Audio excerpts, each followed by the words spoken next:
During World War II, more than 6 million Japanese soldiers and civilians were deployed throughout the empire. When the surrender came in 1945, many didn't know what to do. Some didn't even notice. Others simply refused to believe it. The official surrender did not imply an immediate cessation of hostilities. Entire units continued fighting for weeks, months, even years. Thousands were captured by the Soviet Union and sent to forced labor camps in Siberia. Hundreds resisted in remote jungles, convinced that the war was not yet over. And when they finally returned, their country no longer existed as they remembered it. What fate did Japanese soldiers face after the collapse of the empire? Why did thousands continue fighting after the war was over? How did the captives survive in Siberia? And why were they forgotten for decades? The last decree, the imperial surrender, and the fall of the Japanese army. The afternoon of August 15, 1945 marked the most devastating moment in the military history of the Japanese Empire. Through radio waves that spread across the archipelago, the voice of Emperor Hirohito broke centuries of tradition by addressing his people directly. The broadcast, known as Gyokwon Hoso, announced the unthinkable, the unconditional surrender of the Empire of the Rising Sun. Few remember that even before the imperial broadcast of August 15th, the Japanese army had already begun to fracture internally. The surrender was not a unified decision, but a process fraught with threats, disagreements, and desperate calculations. Within the cabinet itself, some ministers spoke quietly of a possible collective suicide of the high command if the capitulation were formalized. Others, more radical, proposed evacuating the emperor to the mountains and establishing a government in exile. During the first days of August, there was a latent fear that Japan would collapse from within before surrendering. At the same time, entire units of the imperial army were preparing to continue the war on their own. Internal documents reveal that some divisions had stockpiled 6 months' worth of supplies and drafted plans to continue an armed guerrilla war from rural areas if the government agreed to surrender. In Kyushu, some generals debated the possibility of declaring military autonomy for the region as a form of continued resistance. These were not individual fantasies, but operational plans discussed with maps, figures, and names. The situation was so volatile that in the days leading up to the surrender, the government secretly ordered surveillance of military units stationed near Tokyo to be doubled. There was fear of an internal rebellion. Some documents even mentioned the possibility that the emperor might be kidnapped by ultra-nationalist officers to prevent him from announcing the surrender. This wasn't paranoia, but real precedence. In 1936, during the February 26 incident, factions within the army had already attempted to seize control of the central government. The memory of that insurrection was present in every meeting.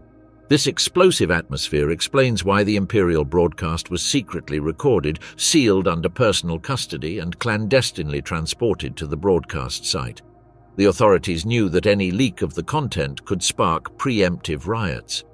Peace, paradoxically, was built under conditions of maximum surveillance and risk. The Japan that listened to the emperor that midday was not a nation defeated in order, but a country on the verge of implosion.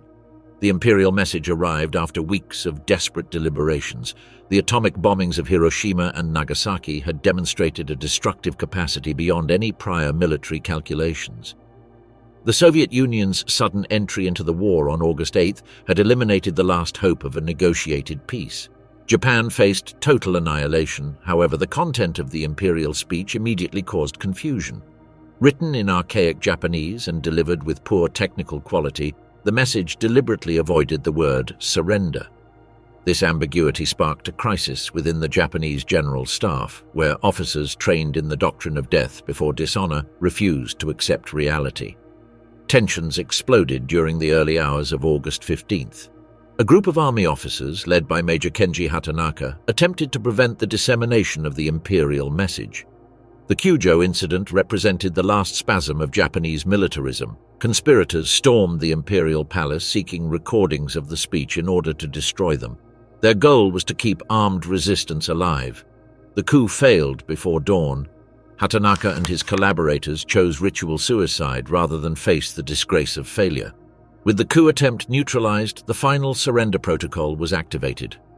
On September 2, 1945, The instrument of surrender was formally signed aboard the U.S. battleship USS Missouri, anchored in Tokyo Bay. Japanese representatives, led by Foreign Minister Mamoru Shigemitsu and General Yoshijiro Umezu, signed the complete capitulation of the empire. General Douglas MacArthur, designated Supreme Commander of the Allied powers, accepted the surrender on behalf of the victors. This legal act triggered an unprecedented transformation. MacArthur assumed absolute powers over Japan, initiating a military occupation that would extend until 1952. His first directive was categorical: the immediate and complete dissolution of the Imperial Army and Navy.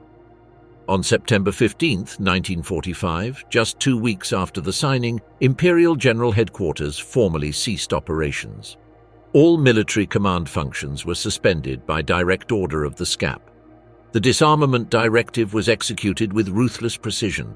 More than 2 million tons of war material were confiscated, destroyed, or stored under Allied control. Infantry weapons, cannons, armored vehicles, aircraft, mines, ammunition, and torpedoes systematically disappeared from Japanese arsenals. American units established mandatory surrender points and meticulous registration forms. At the same time, purge policies were implemented that barred former military officers from holding public office in the new order. Thousands of senior officers were politically and professionally disqualified, and in many cases pre-trial detained while their involvement in war crimes was investigated. The SCAP blacklists extended to the entire command structure of the former empire. This destruction of the military apparatus coincided with a constitutional revolution. In 1946, under the direct supervision of the SCAP, a new constitution was promulgated that completely redefined the nature of the Japanese state. The emperor was reduced to a symbolic figure with no real political power. The principle of popular sovereignty replaced divine imperial authority. Article 9 of the new Magna Carta established Japan's permanent renunciation of the use of war as an instrument of national policy. On January 1, 1946, Emperor Hirohito made a second historic proclamation. In the Ningen Sengen, he publicly denied his divine status, demystifying centuries of imperial worship. This declaration, demanded by the occupiers, effectively erased any possibility of a militaristic revival based on emperor worship. Although preserved as a national symbol, Hirohito remained completely subordinated to the democratic constitutional framework. Meanwhile, the identification of those responsible for war crimes began. Lists of officers were meticulously compiled for arrest, trial, and subsequent execution. This process would be an integral part of the dismantling of the Japanese military apparatus, ensuring that the architects of the war would face the consequences of their decisions. The fall of the Japanese army was not simply a military defeat, but a total deconstruction of the political, social, and ideological order that had defined the empire for decades. In a matter of weeks, a militarized theocratic state was transformed into an occupied pacifist democracy. The final imperial decree not only ended the war, it forever buried the dream of Asian domination that had cost millions of lives. Trapped garrisons, soldiers without news continued to fight. The surrender signed aboard the USS Missouri should have immediately silenced all Japanese guns in Asia and the Pacific. However, the reality of an empire dispersed across thousands of miles of occupied territory made peace a fragmented and chaotic process. In remote regions of the Asian continent and the Pacific Islands, Japanese garrisons continued fighting for days, weeks, and even months after the formal act of capitulation. These isolated units faced an extremely precarious communications situation. Telegraph and radio lines had been destroyed by Allied bombing or cut by the rapid enemy offensive in the final weeks of the war. Many garrisons relied entirely on local officers to interpret strategic orders from Tokyo, but the collapse of the Imperial General Staff had eliminated all centralized coordination. Following the announcement of the imperial surrender, the Japanese military machine did not deactivate uniformly. The collapse of central command left dozens of garrisons without clear direction, and many of them, trapped in distant territories, acted on their own initiative. Some waited for confirmations that never came. Others, faced with ambiguous orders or the absolute silence of the High Command, decided to continue their operations in defensive mode. In areas such as Indochina, Malaysia, and the smaller Pacific Islands, messages of surrender were received with suspicion. In several cases, garrison commanders demanded validation of the cessation of hostilities through a document signed with the Emperor's seal. Without this symbol of authority, any attempt at persuasion was interpreted as an enemy ploy. This distrust slowed demobilization and led to clashes after the official end of the conflict. Adding to this situation was a military structure that had prepared its troops to resist even in the absence of command. Since 1943, field manuals included guidelines for continuing the fight in a decentralized manner. They outlined how to create autonomous support networks, utilize local resources, and maintain morale through internal discipline. These instructions, originally designed as a contingency measure against a possible invasion of the Japanese archipelago, were implemented in occupied territories by decision of officers who no longer awaited instructions from Tokyo. On many Pacific islands, small units were divided into mobile subgroups operating in the jungle or mountainous areas. They had no intention of attacking, but were trained to resist any attempt at occupation. The Allied forces, not knowing whether these troops had been informed of the surrender, had to approach cautiously. Sometimes the simple descent of an Allied aircraft would generate gunfire from the vegetation. At other times, Japanese soldiers abandoned their positions only after protracted negotiations. In some cases, formal contact missions were necessary, with interpreters and emissaries carrying authenticated copies of the Emperor's speech. Even so, some commanders rejected the content because it was not accompanied by specific instructions from the Ministry of the Army. The attachment to the traditional chain of command, still broken, still outweighed any announcements transmitted through unconventional means. Despite the official surrender, the duration and complexity of the Japanese military withdrawal in Asia and the Pacific demonstrated the depth of its operational dispersion. The conflict did not end immediately. It persisted, fragmented on the margins of the map and in the decisions of officers who, without a structure to contain them, turned to their manuals, their training and their beliefs to determine when the war was truly over. Manchuria became the most critical theater of this protracted war. The Kwantung Army, with more than 700,000 troops spread across a territory the size of Western Europe, had been facing the Soviet Operation August Storm since early August. When Stalin broke the Neutrality Pact and launched his lightning offensive, many Japanese units were surrounded and defeated, but others dug in defensive positions without ever receiving news of the imperial surrender. In the jungles of Burma, Japanese soldiers harassed by British forces and local guerrillas remained active until October 1945. Surrender orders arrived as unconfirmed rumors, and many local officers assumed they were enemy propaganda. Distrust, fueled by years of indoctrination about Japanese racial superiority and the inevitable victory of the empire, turned every message of surrender into a potential trap. The Philippines presented a similarly complex picture. Although most of the archipelago had been reconquered by American forces during 1944 and 1945, groups of Japanese soldiers remained hidden in the mountains of Luzon and other jungle islands. Some local commanders decided to continue resistance without waiting for official confirmation from Tokyo. Imperial surrender was, in many cases, deliberately ignored by officers who considered death in combat preferable to the dishonorable surrender. The absence of an operational chain of command exacerbated this lack of coordination. With the Imperial General Staff dissolved, many units were left without superior authority. Contradictory orders issued by mid-ranking officers further confused the situation. Some insisted on maintaining active military discipline until receiving direct confirmation from authorized imperial emissaries, causing fatal delays in demobilization. In New Guinea and the Caroline Islands, Japanese operations continued until October 1945. Allied reports document ambushes against Australian convoys and attacks on Western-held villages weeks after the official surrender. On the Chinese mainland, the situation was even more volatile. Japanese detachments faced Chinese Communist Party forces, Kuomintang troops, local militias, and Soviet units simultaneously. This multi-front war encouraged many officers to maintain defensive positions for fear of immediate reprisals if they laid down their arms. The repatriation of these scattered garrisons required complex and dangerous operations.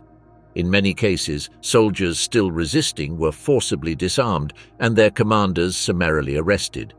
In other situations, missions of Japanese emissaries or Allied interpreters were organized to directly transmit the imperial surrender order. These contacts required extreme caution, as many Japanese units were prepared to fight to the death. Once the surrender was accepted, the soldiers were concentrated in temporary camps to arrange their return to Japan. This process was managed primarily by the SCAP in coordination with local authorities, Chiang Kai-shek's government in China, Dutch colonial administrators in the East Indies, and the British administration in Burma.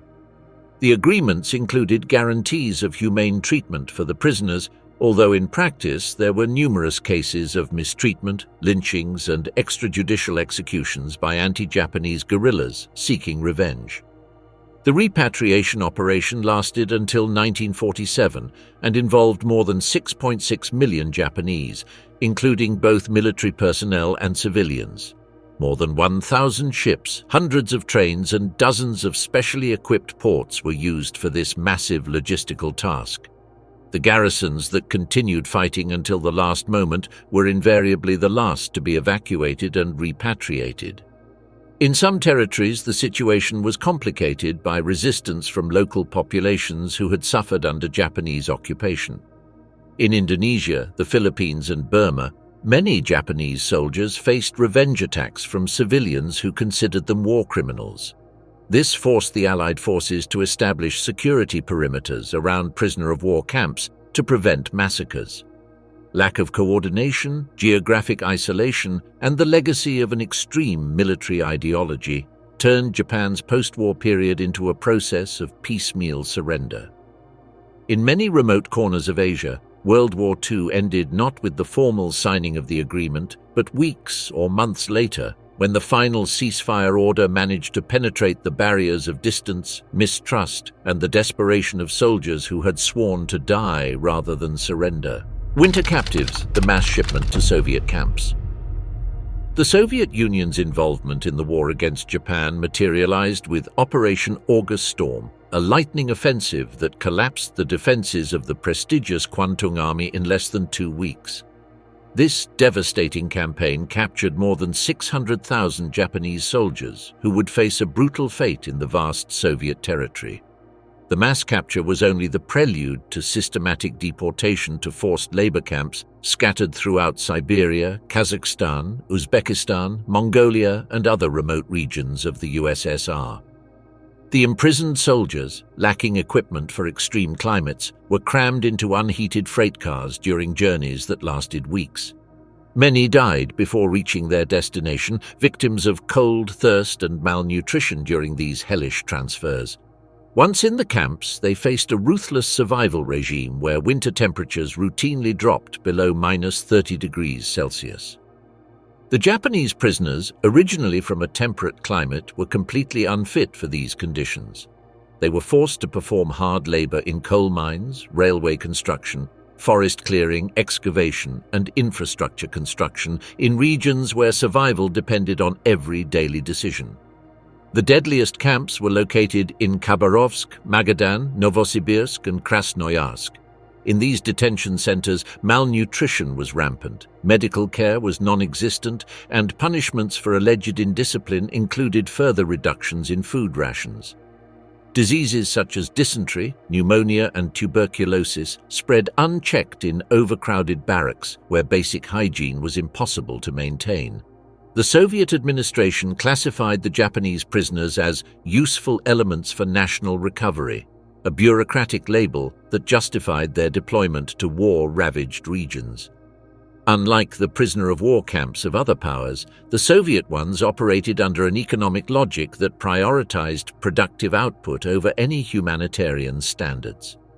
The captured men were distributed according to strategic needs, mining in eastern Siberia, laying railways in Central Asia, building factories in western Kazakhstan, and reforesting regions denuded of trees after the conflict. This dispersal was not random. Each camp received guidelines on monthly production targets, and meeting these quotas was directly linked to food rations, permitted rest periods, and access to basic medical treatment. In the most remote areas, the ratio of work to food was so unbalanced that physical exhaustion began to show just weeks after arrival. Prisoners who failed to meet work standards were reassigned to cleaning duties, carrying corpses, or prolonged solitary confinement. The workday often lasted more than 12 hours, with minimal interruptions, even during the winter. Tools were primitive or defective, which increased the accident rate. There was no formal system of external inspection or medical supervision. Fractures, burns, deep cuts, and frostbite were treated with makeshift bandages or allowed to progress without intervention. Illness was not seen as a condition to be cured, but as an acceptable statistical consequence of the exploitation model. In addition to physical labor, prisoners were monitored by internal NKVD committees that evaluated their behavior.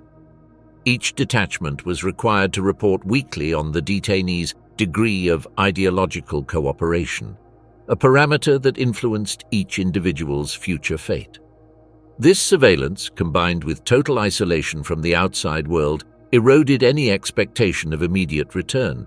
Most were completely unaware of how long they would remain in Soviet territory. Some camps did not inform detainees about the end of the war until several months after their capture.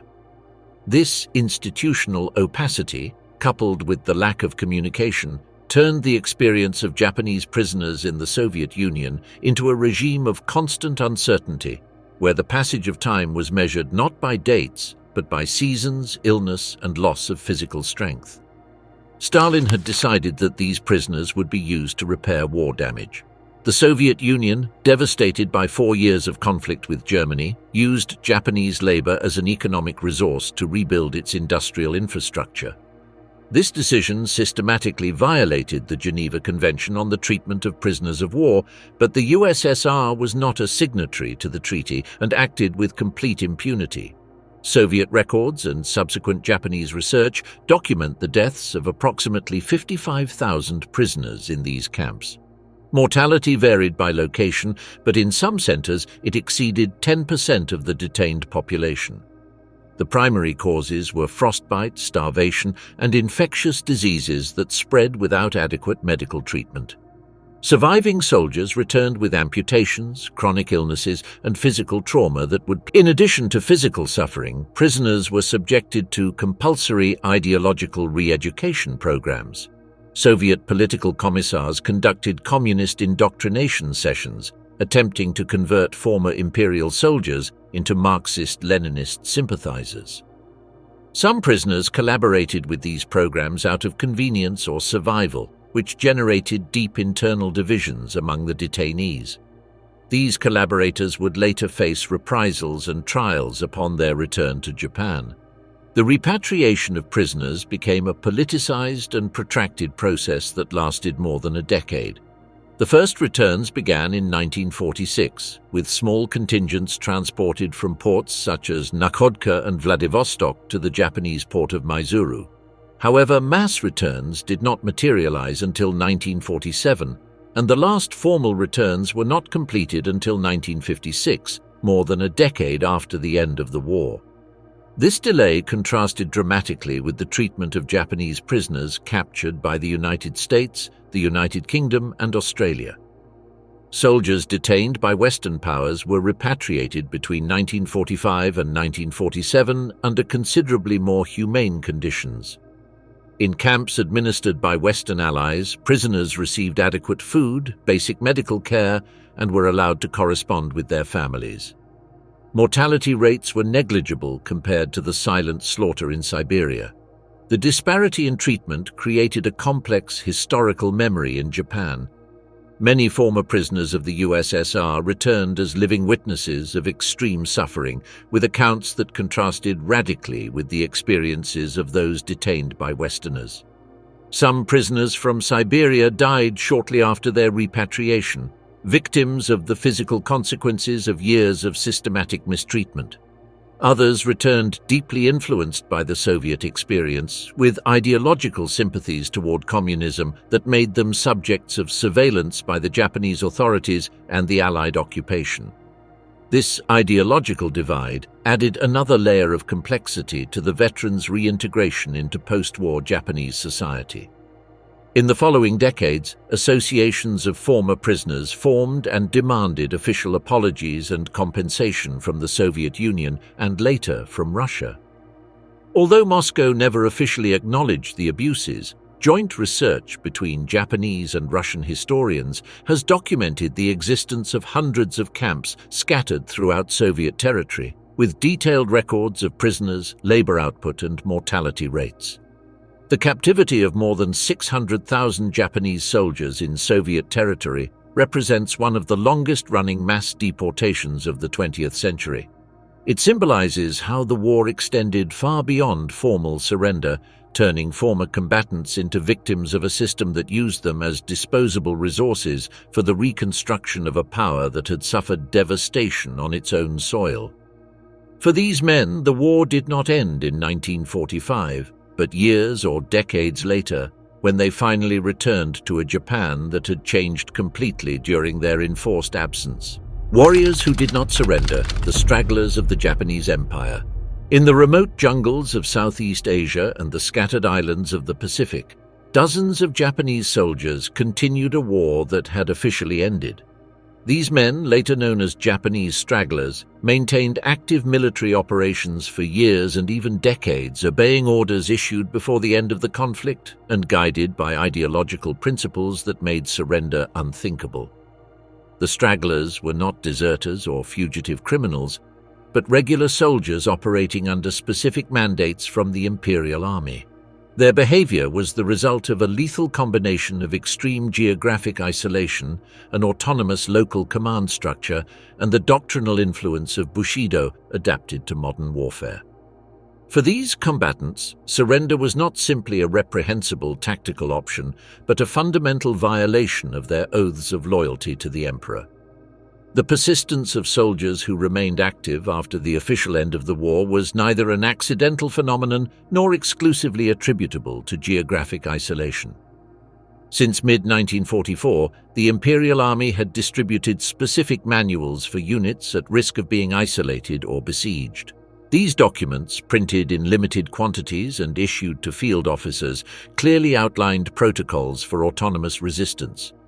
They were instructed to remain hidden, take advantage of the surrounding natural resources, and avoid any surrender, even if they could not contact Central Command. In some cases, these guidelines included instructions on establishing underground shelters, preserving munitions, and maintaining basic sanitation and defense practices. They also taught how to destroy sensitive documents, how to improvise defensive traps with natural materials, and how to determine the reliability of external messages using internal numerical codes. All of this was part of a broader defensive strategy which anticipated a direct invasion of the Japanese archipelago and the need for prolonged resistance. The doctrine underlying these orders was based on an extreme interpretation of the Bushido Code, adapted to modern warfare by the imperial military academies. This vision not only promoted personal valor in combat, but also the total denial of surrender as a possibility. Death in the line of duty was considered preferable to any form of capture, and this instruction was repeated in training, manuals, enlistment oaths, and official speeches. In the final months of the war, this mentality was reinforced by state propaganda, which glorified kamikaze pilots and the defenders of Iwo Jima and Okinawa as models of steadfast conduct. Within this ideological framework, the isolated soldiers who persisted for years acted according to the expectations instilled in them from their initial training. They did not improvise their resistance. They followed the established guidelines for isolation scenarios. They were often not alone. During the first years after the end of the war, small armed groups continued to operate with military hierarchy, guard lists, night patrols, and rotating distribution of collected or stolen supplies. Their structure reflected the organization they had learned, even under extreme conditions. The inability to accept defeat was also fueled by another factor: the total lack of trust in external sources of information. For these soldiers, any message that did not come directly from a recognized chain of command was considered a forgery. This explained why pamphlets, radio broadcasts, or even recorded messages from the emperor were systematically ignored. In many cases, only an in-person order signed by a direct superior officer was accepted as legitimate proof of the cessation of hostilities. Far from being episodes of individual madness, these cases represented the most consistent expression of a state doctrine designed to sustain the war beyond defeat. Their prolonged existence was the result of advanced planning, acquired discipline, and a conviction nurtured by the formal institutions of the Japanese state. The most extraordinary case was that of Lieutenant Hiroo Onoda, an intelligence officer assigned to Lubang Island in the Philippines in 1944. His original mission was to carry out sabotage and resistance operations against the Allied forces advancing through the Philippine archipelago. When confusing news of the surrender arrived, Onoda and 3 other soldiers took refuge in the dense tropical forest, convinced that the war was continuing and that their duty was to keep the anti-Western resistance active. Onoda systematically received and rejected all attempts at communication over the following decades. Leaflets dropped from airplanes, letters from relatives, and even emissaries were dismissed as enemy forgeries designed to lure them out of their refuge. His loyalty to the original orders, which expressly forbade surrender or suicide without a fight, was absolutely unwavering for nearly 3 decades. During his personal war, Onoda carried out sabotage operations against the local population of Lubang, considering the civilian inhabitants as collaborators with the enemy. He burned rice reserves, stole supplies, and engaged in sporadic skirmishes with armed villagers or local police. Each action was carried out in the name of the Japanese emperor, following a military logic that had been frozen in 1944. Over the years, other members of his group died in these minor confrontations, until Onoda remained the sole survivor of a war the world had forgotten. In 1974, he was discovered by Japanese explorer Norio Suzuki, who had traveled specifically to the Philippines to find the legendary straggler. However, even after this encounter, Onoda refused to accept that the war was over. His only condition for leaving the jungle was receiving a direct order from his former superior. The Japanese authorities located Major Yoshimi Taniguchi, who by then was a civilian bookseller, and transferred him to Lubang. On March 9, 1974, Taniguchi formally relieved Onoda of his military duties. Only then, after 10,416 days of personal warfare, did the lieutenant emerge from the jungle carrying a perfectly serviceable Arisaka rifle, plenty of ammunition, a traditional dagger, and the Imperial Army uniform he had preserved for 29 years. Another emblematic case was that of Corporal Shoichi Yokoi, discovered in 1972 on the island of Guam. Yokoi had remained in hiding since the American reconquest of the island in 1944, first with other soldiers and later in complete solitude. Unlike Onoda, Yokoi did not take active military action, but neither did he surrender for fear of dishonor. He lived in a system of underground tunnels he had dug himself, moving only at night to search for food. When he was accidentally captured by local fishermen, Yokoi declared that he had known the war had been over since 1952, but that he was terrified of leaving his shelter. His explanation was direct and revealing. Japanese soldiers had been taught that death was preferable to the shame of being captured alive. Upon returning to Japan, his first words to the press were a grim expression of this conditioning. "It is with great shame that I return." The third documented case was Teruo Nakamura, located in 1974 on Morotai Island in Indonesia. Nakamura, originally from Taiwan when the island was a Japanese colony, had lived in the jungle for 29 years. His camp was discovered by chance from the air, and his capture revealed the extreme degree of deterioration that prolonged isolation could reach. He had almost completely lost his knowledge of the Japanese language and required months of basic rehabilitation. These stragglers operated under the influence of a military doctrine that had transformed feudal Bushido into an ideology of modern total war. The Imperial Army's code of conduct established that loyalty and honor were supreme values, and that sacrifice for the emperor represented the ultimate fulfillment of human existence. Surrender meant simultaneously failing one's country, one's family, and one's fallen comrades, a fate considered literally worse than death. Japanese military tradition also included specific orders prohibiting surrender under any circumstances. Many soldiers carried copies of conduct manuals detailing rules of resistance, sabotage, and concealment in situations of enemy occupation. The refusal to surrender was not an improvised decision, but a logical extension of the military training they had received. The rediscovery of these fighters in the following decades caused international commotion. Recovery operations required extreme caution, as the stragglers were armed, trained, and psychologically prepared to fight to the death.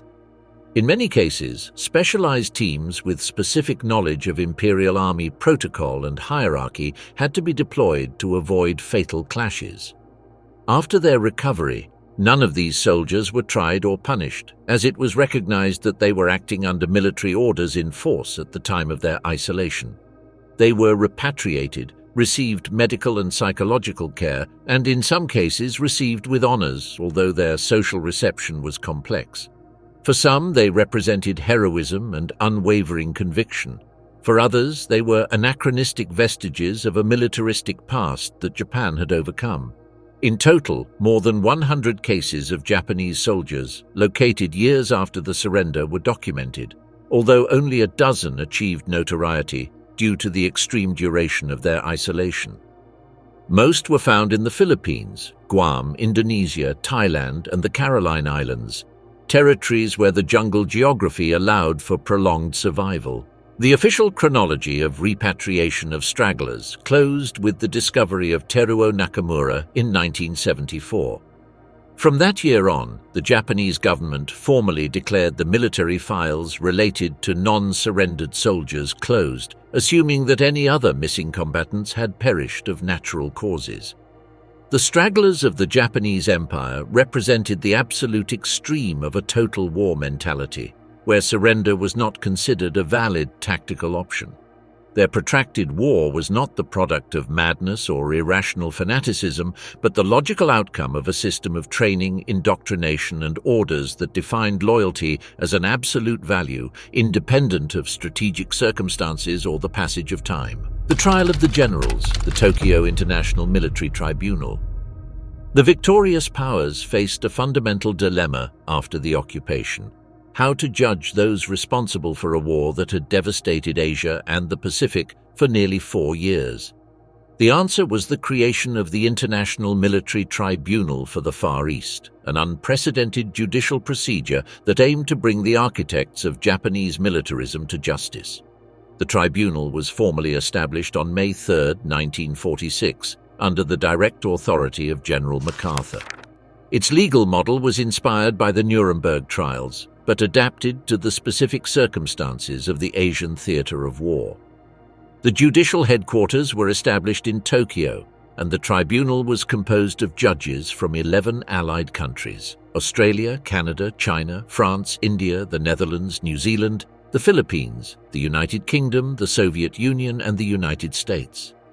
The legal basis for the process was based on the Tokyo Charter, a document drafted by SCAP that established the legal principles of the procedure.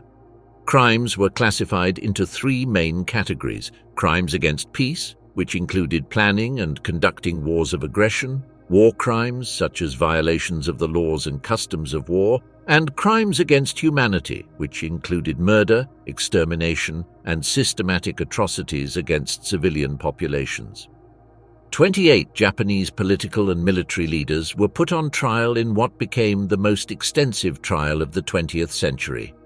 Among the defendants were Hideki Tojo, former Prime Minister and chief architect of Japanese military expansion, along with former war ministers, theater commanders, and senior bureaucrats who had run the empire's war machine.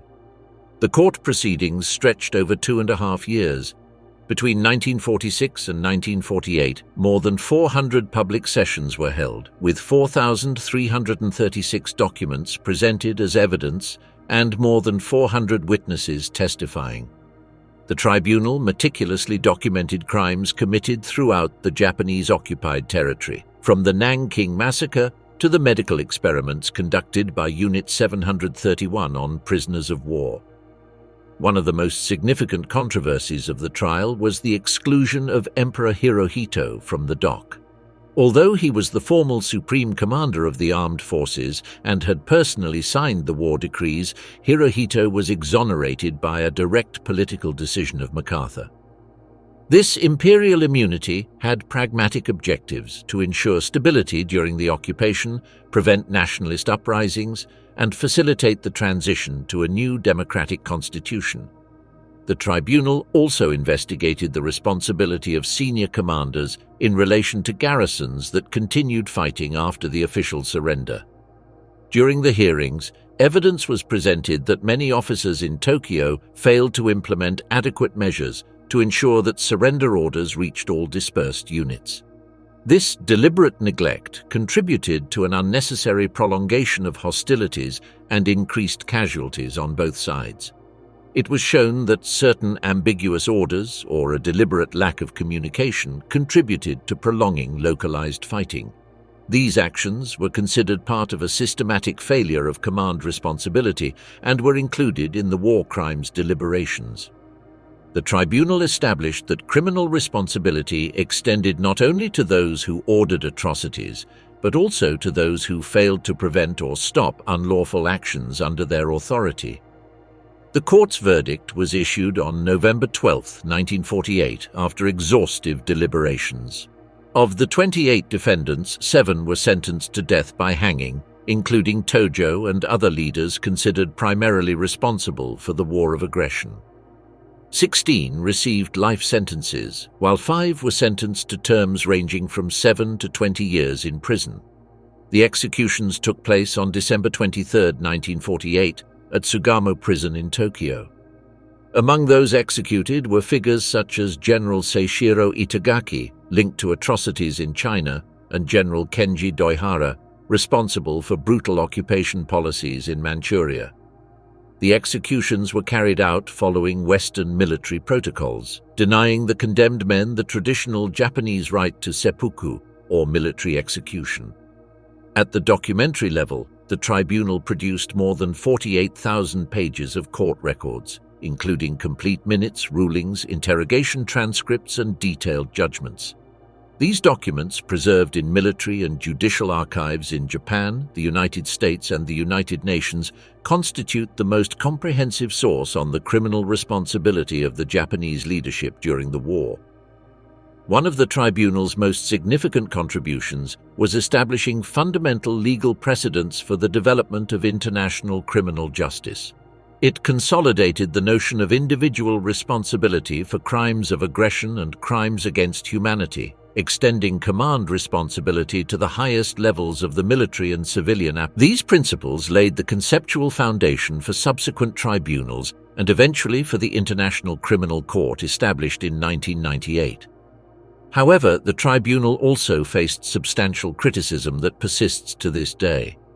It was characterized by some as victor's justice, marked by the deliberate exclusion of Allied crimes such as the atomic bombings and by the lack of prosecution of Western figures. This judicial selectivity raised questions about the fairness of the proceedings. Public perception of the tribunal in Japan was complex and polarized. For some, it represented a necessary step toward acknowledging historical responsibilities and building a new international order based on law. For others, it constituted a national humiliation and an external imposition that ignored the specific circumstances of the Asian conflict. In the following decades, many convicts served part of their sentences and were released during the 1950s as part of the normalization of diplomatic relations between Japan and the United States. Some were partially reintegrated into public life, which generated additional domestic controversy. The executed figures, on the other hand, were commemorated at the Yasukuni Shrine, creating a permanent source of diplomatic tensions with China and South Korea. The legacy of the Tokyo Tribunal goes beyond its immediate impact on Japan. It established that wars of aggression constitute punishable individual crimes, regardless of superior orders or state policy. It defined standards of command responsibility that would apply in subsequent conflicts and developed judicial procedures that influenced the evolution of international humanitarian law. In terms of Japanese military history, the tribunal marked the definitive end of impunity for leaders responsible for planning and conducting wars of conquest. Its rulings clearly established the chain of criminal responsibility from the highest echelons of power to field units, including those garrisons that continued operations after the official surrender. The Tokyo International Military Tribunal was not simply a judicial proceeding, but a historically transformative mechanism that redefined the norms of state conduct in the post-war international order. Its verdicts formally closed the chapter on Japanese militarism, establishing that obedience to superior orders is not a valid defense against accusations of war crimes, and that criminal liability extends to all levels of the military command structure. Return to an unknown Japan, repatriated soldiers in their devastated country. The mass repatriation of more than 6 million Japanese citizens scattered throughout the defeated empire became one of the most complex humanitarian operations of the 20th century. Among them, approximately 3.5 million were soldiers of the Imperial Army and Navy, spread across a territory stretching from the frozen plains of Manchuria to the tropical islands of the South Pacific. This monumental logistical operation was coordinated primarily by the Supreme Allied Powers Command. The staging points included mainland China, Korea, Taiwan, the Philippines, Burma, Indonesia, and more than 2,000 Pacific islands where Japanese garrisons had operated. Japan's ports of entry were transformed into massive logistical hubs. Maizuru, Sasebo, Hakata, Uraga, Kagoshima, and Yokohama became the gateways to an unrecognizable homeland. The ships transporting the returnees were primarily converted military vessels designed for cargo rather than passengers. Thousands of soldiers were crammed into inadequately ventilated holds, many of them malnourished, sick, or wounded after years of combat in extreme conditions. The voyages lasted days or weeks, and the sanitary conditions were deplorable. Some men died during these return journeys, victims of disease or simply physical exhaustion. Upon arrival at Japanese ports, the repatriates faced a systematic and dehumanizing reception process. Welfare ministry staff, interpreters, and SCAP officers subjected them to exhaustive identification and registration procedures. Each soldier was required to surrender any foreign currency, weapons, military documents, or items considered war property. In return, they received highly devalued yen, repatriation documents, and a train ticket to regions designated by the authorities. Assignment was not optional. Since entire cities had been razed by incendiary and nuclear bombing, many soldiers were unable to return to their hometowns. Returnees were systematically redeployed to less damaged rural areas or prefectures as part of a strategy to decongest urban areas and prevent social unrest. The Japan these soldiers encountered was literally unrecognizable. More than 40% of the industrial and residential infrastructure had been destroyed by Allied bombing. The rail system was partially operational, with overcrowded trains and irregular schedules. The food supply was critically inadequate, with severe rationing providing less than 1,500 calories per person per day. More than 10 million Japanese lacked stable housing in 1946. Repatriated soldiers faced a collapsed labor market. Factories were destroyed, public services were non-functioning, and the national economy had set back decades. Many veterans arrived maimed, sick, or psychologically devastated by years of brutal combat. But instead of being welcomed as heroes, they were perceived as an additional economic burden on a bankrupt state and a potential threat in the eyes of the occupying forces. Initial reintegration policies were improvised and chaotic. Transit centers and makeshift barracks were set up at ports where soldiers were housed for days or weeks while their final destination was determined. Conditions were deplorable. Extreme overcrowding, minimal sanitary facilities, and a diet based on boiled rice, salt, and diluted miso soup. Infectious diseases spread rapidly and medical care was virtually non-existent. Given the magnitude of the social problem, state reintegration programs were developed along three main axes. First, territorial and occupational redistribution, assigning veterans reconstruction tasks in rural regions, especially in agriculture and public works. Many were sent to repopulate completely devastated areas. Second, exhaustive documentation and identification, including medical examinations, military background checks, and investigations into possible links to war crimes. Third, strict ideological control, with interrogations to detect anti-Western attitudes and an absolute prohibition on keeping military literature, uniforms, or objects with imperial symbols. Although these measures provided some logistical stability, they did not prevent widespread discontent among veterans. Many soldiers experienced a profound identity crisis. The values of Bushido that had been glorified during the war were now subject to official repression. The new Japan, under foreign occupation and undergoing forced democratization, rejected any expression of militarism or traditional nationalism. Economically, the returnees occupied the lowest position in the social hierarchy. There were no operational war pensions during the early post-war years. Available jobs were poorly paid, temporary manual labor, construction, subsistence farming, or basic services in the rebuilding cities. Many veterans turned to the informal economy, the black market, or internal migration to gradually recovering urban areas. Lack of resources also prevented adequate psychological or medical care for war-wounded veterans. Soldiers with amputations, chronic respiratory illnesses caused by toxic gases, or severe psychological trauma received no systematic treatment. It is estimated that thousands of returnees died between 1946 and 1950 from causes directly related to malnutrition, untreated infections, or state negligence. Beginning in 1947, with the implementation of the new constitution and the stabilization of the occupying administration, more structured social assistance programs began. These included limited food stamps, minimal housing subsidies, and restricted access to basic medical services. The formation of repatriate associations was also authorized, which documented their experiences and lobbied the government for financial compensation. However, the social stigma persisted for decades. Unlike other countries where veterans were integrated into narratives of national heroism, Japanese soldiers were perceived as witnesses to military failure and bearers of an imperialist past that the new democratic Japan wished to completely erase. This institutional ambiguity resulted in an official silence that lasted for generations. Repatriation also generated significant demographic imbalances. The massive return of working-age men coincided with an impoverished, aging, and predominantly female civilian population.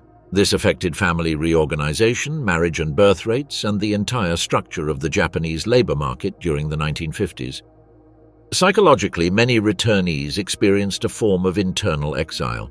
They had fought for an empire that no longer existed, defended values that were now illegal, and served an emperor who had publicly renounced his divinity. The contrast between promised military glory and the reality of total defeat created lasting traumas that affected not only the veterans but also their families and communities. The return of Japanese soldiers to their devastated homeland was not a heroic transition, but a painful process of physical, emotional, and ideological demobilization. For most, the war ended not with surrender, but with the brutal shock of confronting an unrecognizable nation ruled by foreign occupiers and governed by values that invalidated everything they had stood for. Their reintegration represented one of the most complex social challenges of post-war Japan, and its consequences shaped Japanese society for decades to come.